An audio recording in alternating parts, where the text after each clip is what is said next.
Hola, ¿qué tal, hermano y hermana en Cristo? Hoy vamos a continuar con el capítulo 13 del libro de las cartas de San Pablo a los romanos. Vamos a ver qué nos dice este capítulo 13, que nos habla de nuestros gobernantes. Hacerles caso o no hacerles caso, cuándo sí, cuándo no. Vamos a ponernos en presencia del Señor antes de leer el capítulo, en el nombre del Padre, del Hijo y del Espíritu Santo. Amén. Ave María, gratia plena Dominus tecum, benedicta tu in mulieribus, et benedictus fructus ventris tui, Iesus. Sancta Maria Mater Dei, ora pro nobis peccatoribus, nunc et in hora mortis nostre. Amén. Ven Espíritu Santo y llena los corazones de tus fieles y enciende en ellos el fuego de tu amor. Envía, Señor, tu Espíritu y todo será creado y renovarás la faz de la tierra. Ven Espíritu Santo, ilumina nuestro corazón para ver las cosas que son de Dios. Ven Espíritu Santo dentro de nuestra mente para conocer las cosas que son de Dios. Ven Espíritu Santo dentro de nuestra alma, que nosotros le pertenecemos solamente a Dios. Santifica todo lo que pensemos, digamos y hagamos, para que todo sea para la gloria de Dios. Amén. Nos cubrimos con la preciosa sangre de nuestro Señor Jesucristo, en el nombre del Padre, del Hijo y del Espíritu Santo. Amén. Listo, continuemos entonces con la lectura para poder darle análisis a este texto. Escuchemos. Capítulo 13, versículo 1 en adelante. Obedecer a las autoridades. Cada uno en esta vida debe someterse a las autoridades, pues no hay autoridad que no venga de Dios, y los cargos públicos existen por voluntad de Dios. Por lo tanto, el que se opone a la autoridad se rebela contra un decreto de Dios y tendrá que responder por esta rebeldía. No hay que temer a las autoridades cuando se obra bien, pero sí cuando se obra mal. ¿Quieres vivir sin tener miedo a las autoridades? Pórtate bien y te felicitarán. Han recibido de Dios la misión de llevarte al bien. Y si te portas mal, témelas, pues no tienen las armas sin razón. También tienen misión de Dios para castigar a los malhechores. Así pues, hay que obedecer, pero no solamente por miedo al castigo, sino por deber de conciencia. Por la misma razón, pagan los impuestos y deben considerar a quienes les cobran como funcionarios de Dios. Den pues a cada uno lo que le corresponde. El impuesto si se le debe impuesto, las tasas si se le deben tasas, obediencia si corresponde obedecer, respeto si se le debe respeto. No tengan deuda alguna con nadie fuera del amor mutuo que se deben, pues el que ama a su prójimo ya ha cumplido con la ley.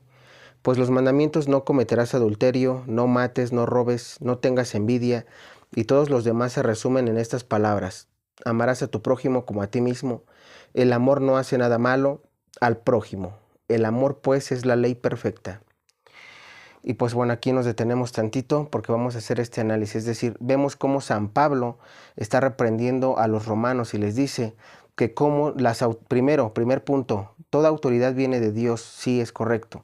Cada uno de nosotros tiene una misión en esta vida y Dios nos ha elegido a cada uno de nosotros según los dones que a Él le parecieron correctos. En este caso está hablando de los gobernantes, de nuestros presidentes, de todos aquellos que dirigen una nación, ¿sí? Todos aquellos que tienen un cargo público. Entonces, ¿qué es lo que está diciendo? Que debemos someternos a nuestras autoridades, pero siempre y cuando estas leyes o esta obediencia sea basada en la voluntad de Dios. Si no es voluntad de Dios o está en contra de la voluntad de Dios, entonces podemos desobedecerles, claro está, y lo dice aquí San Pablo.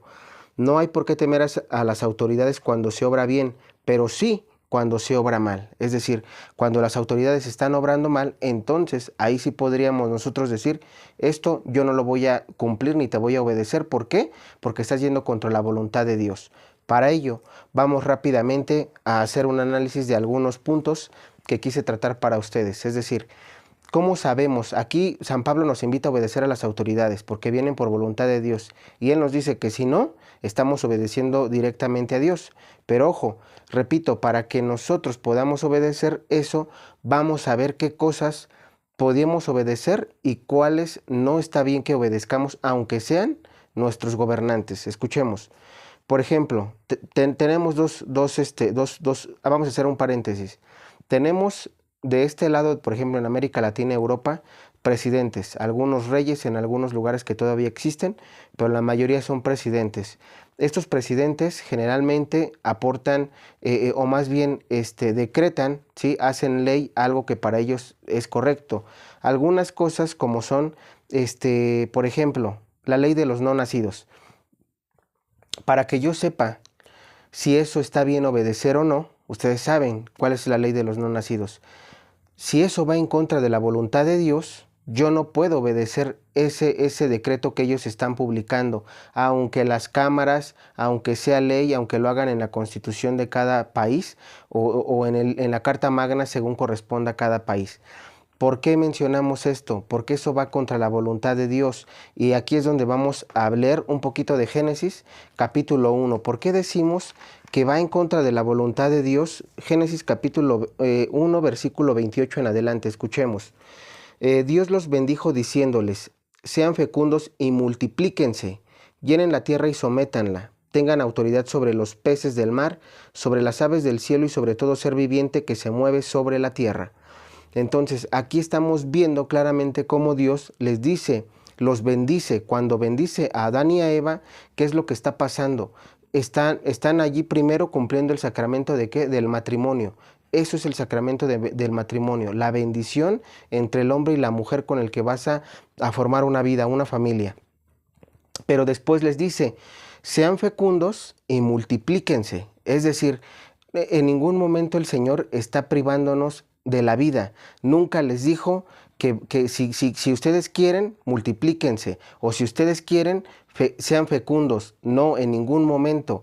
El Señor en este momento de Génesis está ordenando que se debe, que Él está a favor de la vida, que debemos de multiplicarnos. Algunas leyes dirán, no, pero ¿sabes qué?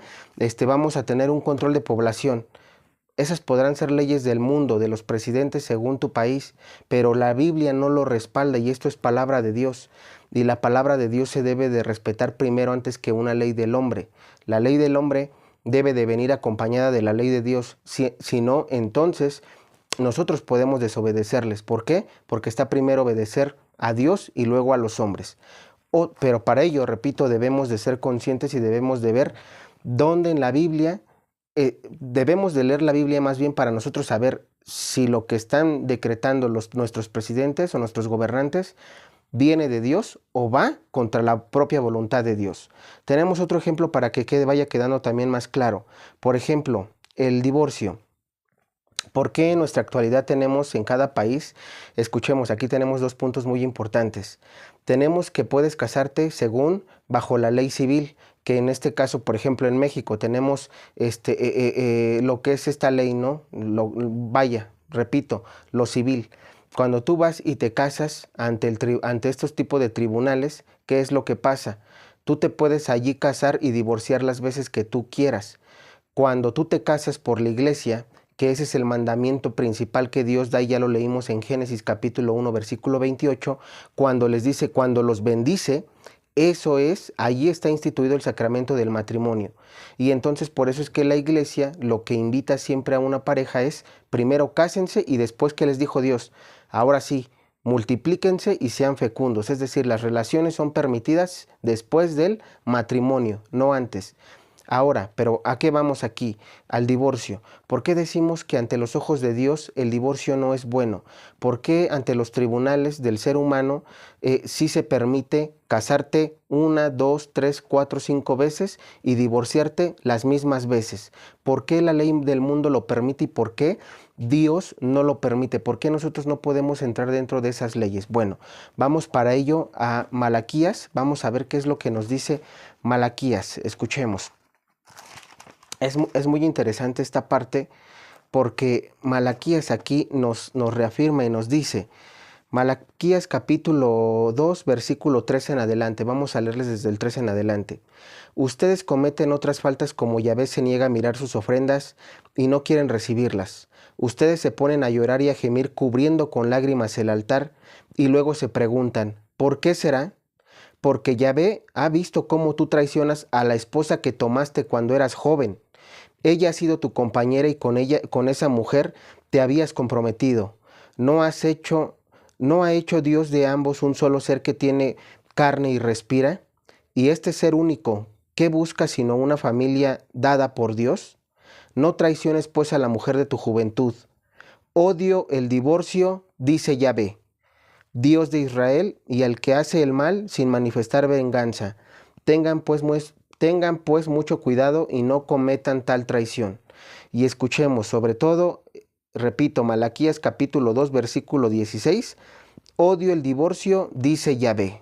Entonces, fíjate cómo aquí nuestro Padre Creador desde un principio, por eso dice que el hombre deja a su padre y a su madre, Génesis, el hombre deja a su padre y a su madre y los dos forman una sola carne. Aquí Yahvé, nuestro Padre, nos está diciendo y está reprendiéndonos porque dice, se preguntan ustedes por qué les va mal en la vida, por qué tanta frustración, por qué no encuentran una felicidad y qué es lo que dice Yahvé.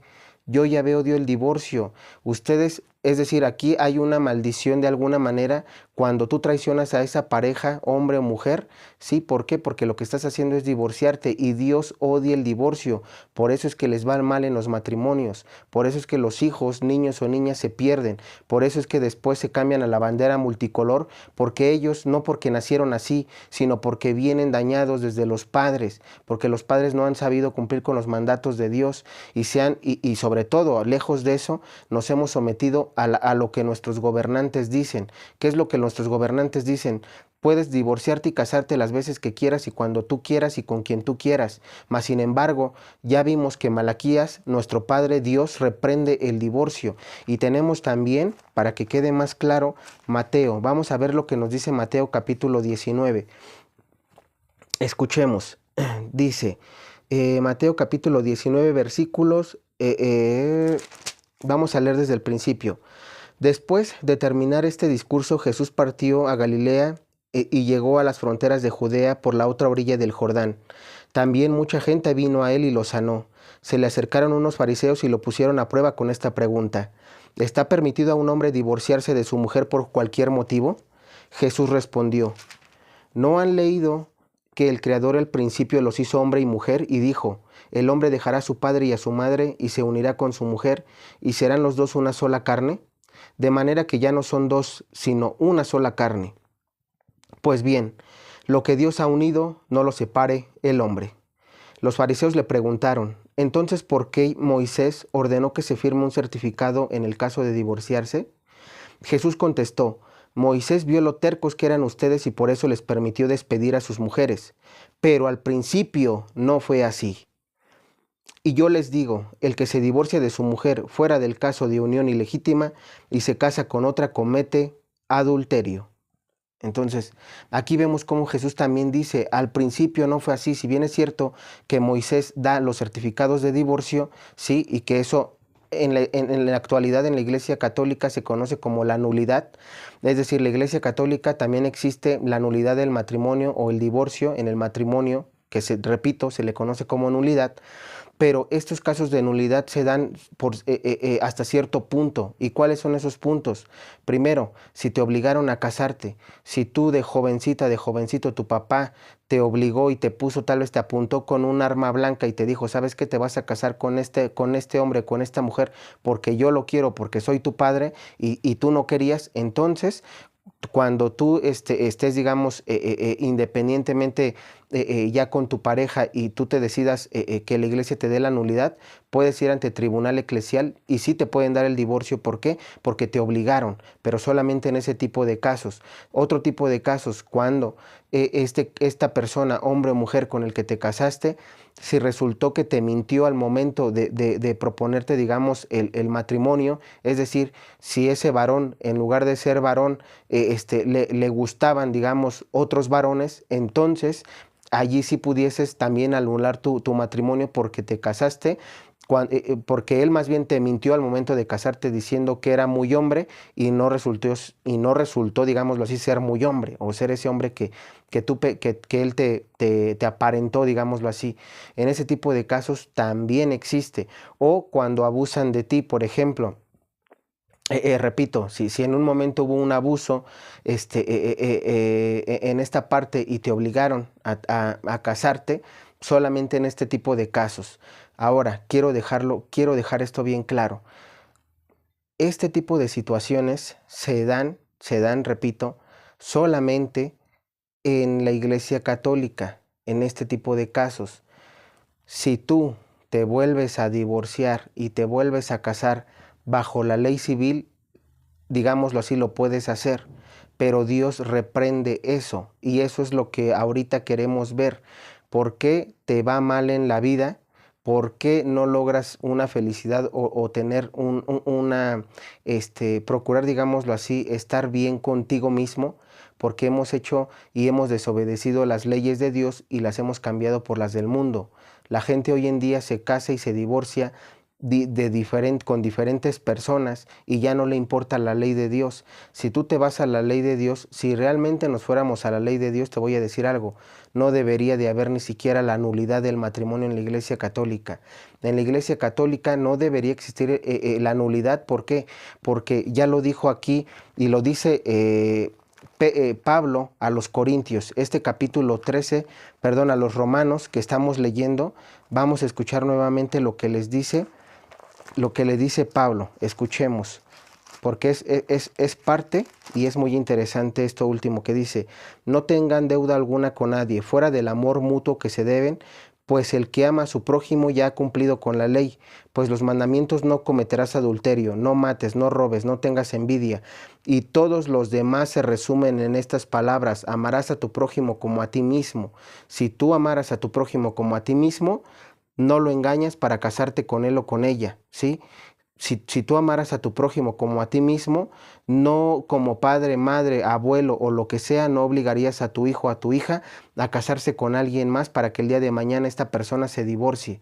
No habría nulidad de matrimonio. Si amaras al prójimo como a ti mismo y cumpliéramos con la ley de Dios, no tendría por qué haber nulidad de matrimonio dentro de la Iglesia Católica. Por eso es importante que se mencione, porque no habríamos daño al prójimo. Y tú, al no hacerle daño al prójimo, no tendría por qué existir la nulidad. Y es muy importante que lo mencionemos. ¿Por qué? Porque debemos de regresar a esos principios que Dios quiere. Por eso aquí San Pablo dice, si bien es cierto que este capítulo trata de obedecer a nuestras autoridades, pero nuestras autoridades, en lugar de implementar leyes que nos ayuden a mejorar como personas, que nos ayuden a edificar el matrimonio, que nos ayuden tal vez con algunos tipos de terapias, psicólogos, por ejemplo, o que te ayuden a través de talleres. ¿Por qué digo talleres? Talleres para edificar, es decir, problemas en el matrimonio los vas a tener siempre, siempre los vas a tener, no importa la edad. Pero si los gobiernos implementaran eso, entonces sí podríamos obedecerles. Pero en este caso, como están implementando, al contrario, que haya más divorcios y que te cases las veces que quieras, entonces no es correcto que nosotros obedezcamos ese tipo de leyes. Es importante que lo mencionemos. Y tenemos por último el de la bandera multicolor que habíamos mencionado. ¿Por qué hoy en día no debemos de tener este tipo de leyes de la igualdad y de la equidad de qué? Del mismo género. ¿Por qué no debemos de hacerlo? Porque en este caso está yendo contra la voluntad de Dios también, porque Dios creó al hombre y a la mujer a su imagen y semejanza. Dios, varón y mujer los creó. Entonces, aquí no hay de que yo nací así y es que como yo soy hombre, pero a mí me gustan los hombres, entonces me debes de respetar y yo tengo que tener derechos, y esto puede ser así. Inclusive ahorita hay personas o hay leyes en diferentes países que es lo que están haciendo para que tú te acoples a ellos, y lo que quieren hacer es formar familias multicolor. Es decir, que digámoslo así, el papá sea hombre y la mamá sea también hombre. Eso no puede ser, porque le estás haciendo daño a esa criatura que además fue abandonada y que no tuvo la oportunidad de crecer en un hogar como lo menciona la Biblia. Este tipo de cosas son con las que debemos de tener cuidado, y es en lo que se resume este capítulo. ¿Cuándo obedecer las leyes de los hombres? Si es que siguen con la voluntad de Dios, y si van contra la voluntad de Dios y nos están haciendo caer todavía más y echarnos a perder como humanidad, como personas, entonces ten cuidado, no obedezcas las leyes del mundo. ¿Por qué? Vámonos a Levítico. ¿Qué es lo que nos dice Levítico? ¿Qué es con lo que termina nuestro Padre Yahvé? ¿Por qué quiere que entendamos esta parte en Levítico? Escuchemos. Levítico capítulo 18. Dice... Yahvé dijo a Moisés: habla a los hijos de Israel y les dirás: yo Yahvé tu Dios, yo soy Yahvé tu Dios. No tengan No hagan lo que hacen en la tierra de Egipto donde ustedes han vivido, ni hagan lo que se hace en la tierra de Canaán, hacia donde los llevo. Ustedes no seguirán sus tradiciones, son mis decisiones las que seguirán y mis tradiciones las que guardarán, viviendo de acuerdo a ellas, pues yo soy Yahvé. Guarden mis tradiciones y mis decisiones, pues el que las cumpla vivirá gracias a ellas. Yo soy Yahvé. Y de allí me voy a esto último del versículo 26 y dice: ustedes guarden mis leyes y mis normas y no cometan ninguna de estas abominaciones, ni tampoco los forasteros que viven entre ustedes. No cometan estos mismos pecados para que la tierra no los arroje fuera. Del mismo modo que vomitó a las naciones anteriores a ustedes que cometieron todos estos pecados. Cualquiera que cometa estas abominaciones, todas esas personas serán eliminadas de su pueblo. Observen pues mis normas y no practiquen ninguna de las costumbres horribles que se practicaron antes de ustedes. No se manchen con ellas, pues yo soy Yahvé, Dios de ustedes. Y si leemos a profundidad este capítulo 18, que te voy a invitar a que lo leas, te habla de prácticamente el incesto. Todo lo que es incesto, relación entre obviamente padre, madres, hermanos, tíos, e inclusive si tú tienes una pareja y te metes con la hija de tu pareja, aunque no sea de tu sangre, eso también ante los ojos de Dios está mal. Las prácticas con los animales, la intimidad con los animales, todo eso te menciona esto Yahvé, por eso aquí dice, no cometan esas prácticas. Y aquí nos podemos ir con un sinfín de cosas para poder diferenciar cómo la ley de los hombres ahorita actualmente lo tolera y te invita a hacerlo, y cómo eso va contra la ley de Dios. Entonces, cuando tú veas eso y que sobre todo en tu país esté implementando ese tipo de leyes, ten cuidado, no lo obedezcas. ¿Por qué? Porque de ahí es donde vienen las maldiciones, de ahí es donde te empieza a ir mal en la vida por desobediencia a la voluntad de Dios. Y pues bueno, vamos a concluir este capítulo muy interesante de Romanos, capítulo 13, porque nos menciona, es decir, pareciera que San Pablo nos dice, bueno, ya identificaron qué obedecer y qué no, pero después de identificar qué van a obedecer y qué no, ahora San Pablo nos da unos consejos, ahora vamos a escucharlos, para saber cómo podemos nosotros pues tratar de cumplir con eso, porque pareciera que es difícil, ¿no? Dice: comprendan en qué tiempo estamos y que ya es hora de despertar. Nuestra salvación está ahora más cerca que cuando llegamos a la fe. La noche va muy avanzada y está cerca el día. Dejemos pues las obras propias de la oscuridad y revistámonos de una coraza de luz. Comportémonos con decencia como a plena luz, nada de banquetes y borracheras, nada de lujuria y vicios, nada de pleitos y envidias. Más bien revístanse del Señor Jesucristo y no se dejen arrastrar por la carne para satisfacer sus deseos. Y pues bueno, aquí San Pablo con eso termina. Palabra de Dios, te alabamos, Señor. Vemos cómo San Pablo aquí nos está invitando a decir, no cometan ese tipo de prácticas, borracheras, lujuria, prácticamente lo que estábamos analizando ahorita, ¿no? Leyes que vayan en contra de Dios, no las practiquen, no las cometan. Pero aquí viene, ¿no?, lo interesante, es decir, aquí San Pablo nos habla de sobre todo este tipo de cosas, ¿no? Fiestas y lujuria, que es donde más la gente está metida. ¿Cómo? Ahora aquí el detalle es cómo nos ayudamos nosotros como personas a poder combatir o a poder luchar contra ello. Vamos rápidamente a dar este tipo de consejos y análisis que finalmente la iglesia los ha enseñado. El ayuno, es decir, para que tú puedas ayudarle a tu alma, a tu espíritu, a tu carne, ¿sí?, a desprenderte de ese tipo de vicios, ¿sí?, de malos vicios, de pecados capitales. ¿Qué es lo que tenemos? Escuchemos. Tenemos los ayunos. Ahora, este tipo de ayunos, ¿cómo podemos hacer este tipo de ayunos? Para ello, pues he recopilado algunos según la Biblia, y algunos que inclusive son revelaciones privadas. Por ejemplo, el de Medjugorje. ¿Por qué sirve el ayuno y para qué es el ayuno? El ayuno, recuerda, cuando tú haces ayuno, lo que estás haciendo es debilitando tu carne. ¿Por qué? Rápidamente lo explicamos. Cuando tú no comes en un día, un ayuno se hace generalmente por un día, ¿no?, dependiendo del tipo de ayuno que hagas. Pero a lo que voy es, Si tú no comes en un día, ¿cómo sientes tu cuerpo? ¿Lo sientes pues prácticamente debilitado? ¿Te sientes cansado? ¿Quisieras dormir? No, no, es decir, como que no tienes ganas de nada, ¿no? Y precisamente ese ayuno es el que te va a ayudar a ¿qué? A que no vayas a las borracheras, a qué? A que no cometas, digamos, actos impuros, que si tú tenías ganas de irte a pasar una buena noche con una muchacha, con un hombre, no lo hagas. ¿Por qué? Porque con el ayuno lo que haces es más, hasta de mal humor te puedes poner. ¿Por qué? Porque lo que quiere tu cuerpo es comer. Siempre lo que busca el ser humano, por lo menos primeramente, es alimentar el cuerpo, ¿no? Entonces, dentro de esto, el ayuno sirve precisamente para eso. Ahora vamos a ver esta parte muy importante. Tenemos el ayuno de Medjugorje. Este ayuno se hace los miércoles y los viernes. ¿Cuánto tiempo se hace? Se hace durante un día. Un día consta de 24 horas. ¿Este ayuno en qué consiste? Es decir, los miércoles y los viernes, que podrías tú hacerlo si es que te interesa, para que vayas empezando a menguar tu carne y a fortalecer el espíritu, ¿sí? ¿En qué consiste? En que puedes tomar los litros de agua que tú consideres necesarios. Digamos que tú lo haces un día miércoles.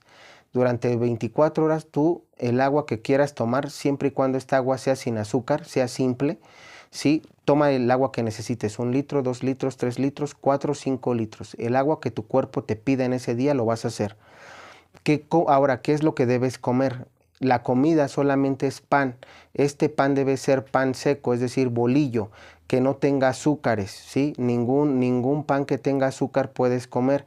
Lo ideal es que comas puro pan, digamos, el bolillo como tal o pan integral. Puedes comer las veces que tu cuerpo te lo pida, sí. Si tú eres de buen comer, para empezar el ayuno, pues puedes comer por ratitos, por ejemplo, a las 8 de la mañana, luego a las 10 y luego a las 12 y luego a las 2 y luego a las 4 y luego a las 6. Cada 2 horas mantenerte comiéndote, aunque sea una rebanadita de pan o 2 o 3, las que tu cuerpo necesite. ¿Para qué? Para que ese ayuno lo considere Dios. Recuerda que este tipo de ayunos te ayuda, pero sobre todo a ti como persona, para que puedas empezar a cumplir la voluntad de Dios. Repito, sobre todo esta parte, ¿no? Lo que San Pablo aquí nos dice: dejen las borracheras, dejen los actos impuros, dejen de andar desobedeciendo a Dios en su ley. Para ello son los ayunos, para que eso nos ayude a poder cumplir más fácil con la voluntad de Dios. Ahora, ese ayuno es el de Medjugorje, repito. Lo haces así durante 24 horas y con eso estás cumpliendo bien ese ayuno. Después de las 24 horas, si te da hambre, pues adelante, puedes comer algo que consideres tú para por lo menos satisfacer un poquito el apetito y puedas dormir tranquilamente.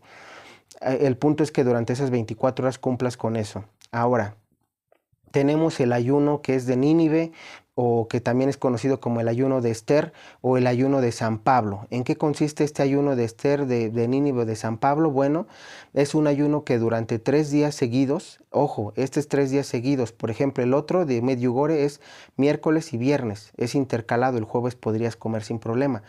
Pero este ayuno, ¿en qué consiste? Es decir, durante 3 días seguidos, 3 días y 3 noches, es decir, 72 horas, tú no vas a comer ni probar nada, ni tomar agua simple, ni comer ningún alimento, nada. Es decir, este ayuno es seco, es de los más estrictos que existe.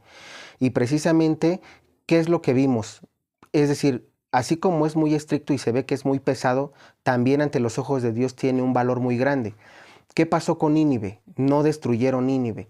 Cuando este ayuno se hizo, Jonás advirtió al pueblo de Nínive. ¿Qué fue lo que pasó? El pueblo, la comunidad entera ayunó y Dios no mandó el castigo a Nínive. O sea, para que más o menos veas la magnitud que tiene este ayuno.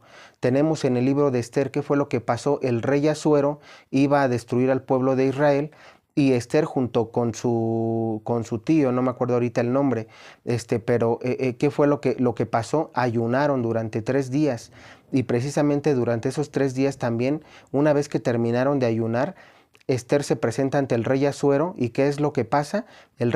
Dios cambia el corazón del rey Asuero para que no destruya al pueblo de Israel. Entonces imagínate lo importante y lo fuerte de este ayuno: cambiar corazones de una persona. Tenemos a San Pablo, el ayuno de San Pablo. ¿En qué consiste el ayuno de San Pablo? San Pablo también, recordemos que él perseguía cristianos, los metía a la cárcel y los mataba. A todos aquellos que predicaban a Cristo, San Pablo iba y los cazaba. ¿Qué fue lo que pasó? Tuvo un encuentro espiritual con Cristo y en ese momento él cambia. Y cuando él cambia, ¿qué es lo que pasa? Pues bueno, ahí es donde nos damos cuenta cómo Dios le manda hacer ayuno durante 3 días y 3 noches, 72 horas. ¿Para qué? Para que él, digámoslo así, tiene un cambio de corazón personal, una conversión personal. Aquí entonces estamos viendo que este ayuno, fíjate, si bien es cierto que, repito, durante 72 horas no debes de tomar agua ni comer nada, este ayuno sirve para hacer cambios de corazones, muy importante. Ahora, ¿qué otro ayuno tenemos? El ayuno de 40 días. Este ayuno de 40 días, recordemos que está en Lucas capítulo 4, versículo del 1 al 2, donde nuestro Señor Jesús es llevado al desierto a través del Espíritu Santo. ¿Y qué es lo que pasa? Durante 40 días Él ayuna, pero este ayuno, ojo, la Biblia solamente menciona que Jesús después de ese ayuno tuvo hambre, no que tuvo sed. Es decir, nos da a entender que entonces puedes tomar tú cualquier, más bien líquido, puedes tomar agua durante esos 40 días, pero no puedes comer nada. Obviamente este ayuno es demasiado, para mí es muy severo. De hecho, yo solamente lo conozco a través del canal Misión Rúa, donde se enseña, al parecer se enseña haciéndolo a través de pan y agua. Es decir, aquí sí tienes que comer mínimo el pan durante esos 40 días. ¿Por qué? Porque para el cuerpo es algo muy, muy riguroso, muy estricto. Y pues aquí lo que se aconseja en cualquier ayuno, lo que se aconseja y lo que te aconsejo es que siempre lo consultes con tu director espiritual o con el sacerdote al que asistes a tu parroquia. ¿Sabe qué, padre? Mire, quiero hacer ayuno, quiero hacer he escuchado de estos ayunos, ¿cuál me aconseja? Y sobre eso el padre obviamente te va a aconsejar. Y por último tenemos el ayuno de Daniel. ¿En qué consiste el ayuno de Daniel? Bueno, este ayuno es un ayuno parcial. Prácticamente este ayuno creo que es de los más sencillos a mi parecer, porque este ayuno lo que invita a Daniel es que no comas carne, prácticamente que quites carne, que digamos durante el transcurso del día, igual este ayuno puedes hacerlo durante 3 semanas. Por ejemplo, Daniel durante 3 semanas se quitó de carne, simplemente comía verduras, frutas y el agua, igual, el agua sin azúcar, agua simple. En este caso, tú puedes comer la cantidad o la proporción que tu cuerpo también te pida y listo, al igual que en el agua. Y ojo, este ayuno obviamente pues también consta no nada más de quitar carne y vino. Ojo, el vino tampoco puedes tomarlo. Es muy interesante que contemples esto porque para que sobre todo el ayuno valga ante los ojos de Dios. Y tenemos por último el ayuno de Corintios, Primera de Corintios capítulo 7 versículo 5, donde San Pablo habla de la abstinencia, pero de la abstinencia ¿de qué? De la intimidad. Es decir, muchas personas pueden decir, oye, ¿sabes qué? Es que yo estoy malo, yo no puedo hacer ayunos. ¿Por qué? Porque tengo una enfermedad o porque mi doctor me lo prohíbe o por mi estado de salud. ¿Qué es lo que pasa entonces o qué es lo que te aconsejo que hagas? Que en este caso hagas este ayuno de Corintios donde puedes abstenerte no nada más, por ejemplo, de la intimidad, sino puedes, si a ti te gusta mucho ver televisión, pues durante un día, 24 horas no vas a ver televisión. Si a ti te gusta mucho escuchar música, pues durante 24 horas no vas a escuchar música. Te vas a dedicar a la lectura de la Biblia, te vas a dedicar a hacer oración, te vas a dedicar a rezar el rosario, a ir a misa, a comulgar, es decir, actividades que tengan que ver con Dios y no con lo que coloquialmente te gusta hacer. Entonces, prácticamente en eso consiste este capítulo 13 de los Romanos, que es muy interesante, obedecer, la obediencia hacia nuestros mandatarios, nuestros gobernantes, presidentes, si es que están en la voluntad de Dios hacerlo, y si las leyes que promulgan no son voluntad de Dios y van contra la voluntad de Dios, no obedecerles. Vemos también estos consejos que nos da para poder cumplir precisamente eso, y qué bueno que nuestros presidentes, o qué bueno sería más bien que nuestros gobernantes hicieran caso a este tipo de consejos que da San Pablo. ¿Para qué? Para que ellos estuvieran en esta misma voluntad de Dios, ¿no? Para poder guiar a las comunidades. Bueno, de mi parte es todo, que Dios te bendiga.